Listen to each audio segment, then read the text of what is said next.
ہمارے اسی اصلاح البیان سے فائدہ حاصل کرنے والے اس کے مستقل میں رکن بیان کے زید ریاض تشریف لائیں اور بیان کریں۔ نحمده ونصلي على رسوله الكريم اما بعد فاعوذ بالله من الشيطان الرجيم بسم الله الرحمن الرحيم ومن يعص الله ورسوله فقد ضل ضلالا مبينا صدق اللہ العظیم۔ معزز مہمانان گرامی، عزت کے لائق سامعین، السلام علیکم ورحمۃ اللہ وبرکاتہ۔ آج آپ حضرات کے سامنے جس عنوان پر اپنی معروضات پیش کرنا چاہتا ہوں وہ ہے گناہوں کے زندگی پر اثرات، the effect of sins on life, کہ گناہوں کے زندگی پر اثرات، کہ جب کوئی شخص گناہ کرتا ہے تو اس کے جو اثرات انسان پر مرتب ہوتے ہیں ان کو میں بیان کروں گا۔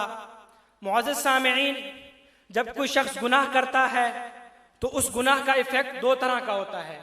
نمبر ایک، جو انسان کی اپنی زندگی پر پڑتا ہے، دوسرا وہ کہ جو ملک و قوم یعنی اجتماعی طور پر سب کو اس کی سزا ملتی ہے۔ تو آج کی اس نشست میں ان گناہوں کا تذکرہ کرنا مقصود ہے جو انسان کی اپنی زندگی کے ساتھ منحصر ہیں۔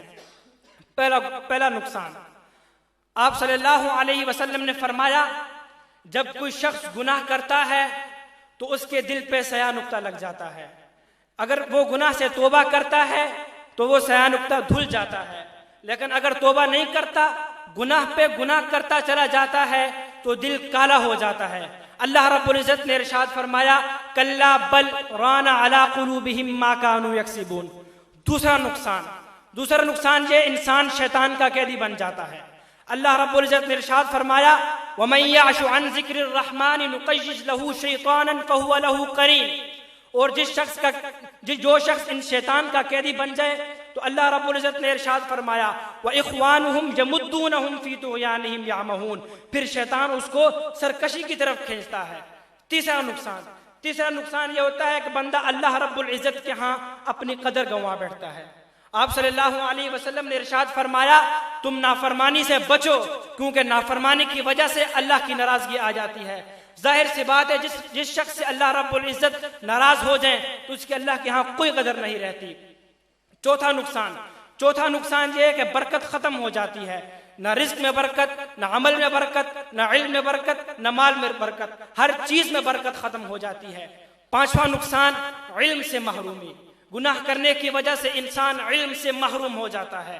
امام شافعی رحمۃ اللہ علیہ نے اپنے استاد سے شکایت کی میرا حافظہ کمزور ہے۔ ان کے استاد نے فرمایا وَإِنَّ الْعِلْمَ نُورٌ مِّنْ إِلَٰهِ، کہ علم اللہ کا نور ہے اور اللہ کا نور کسی نافرمان کو نہیں دیا جاتا۔ گناہ کرنے کا ایک نقصان رزق ختم ہو جاتا ہے۔ آپ صلی اللہ علیہ وسلم نے ارشاد فرمایا بعض اوقات انسان کو یہ گمان ہوتا ہے کہ مجھے کسی طرف سے رزق ملے گا، لیکن وہ ایسا گناہ کر بیٹھتا ہے اللہ رب العزت اس کو روک لیتے ہیں۔ نیکیوں کا برباد ہو جانا، گناہ کرنے کی ایک سب سے بڑی نحوست یہ ہے کہ انسان کی نیکیاں برباد ہو جاتی ہیں۔ حضرت ثوبان رضی اللہ تعالی عنہ سے روایت ہے، وہ فرماتے ہیں رسول اللہ صلی اللہ علیہ وسلم نے ارشاد فرمایا قیامت والے دن کچھ ایسے لوگ بھی ہوں گے جو تہامہ پہاڑ کی بلندی کے مانند نیکیاں لے کے آئیں گے، لیکن اللہ رب العزت ان کی نیکیوں کو اڑا دے گا۔ حضرت ثوبان نے فرمایا یا رسول اللہ آپ وضاحت فرمائیں کہیں ہم ان لوگوں میں شامل نہ ہو جائیں۔ تو آپ صلی اللہ علیہ وسلم نے فرمایا سنو، وہ تم میں سے ہوں گے، تمہارے ساتھی ہوں گے، وہ راتوں کو قیام بھی کرتے ہوں گے، لیکن وہ خلوت میں اللہ رب العزت کی نافرمانی کرتے ہوں گے۔ جب ان کو خلوت میں گناہ کرنا میسر آتا ہوگا تو وہ گناہ کر بیٹھتے ہوں گے۔ دعا ہے اللہ رب العزت سے کہ وہ ہمیں گناہوں سے بچنے کی توفیق عطا فرمائے، اور پھر جو ہم سے گناہ ہو گئے ہیں ان پر اللہ سے توبہ کرنے کی توفیق عطا فرمائے۔ وآخر دعوانا ان الحمد للہ رب العالمین۔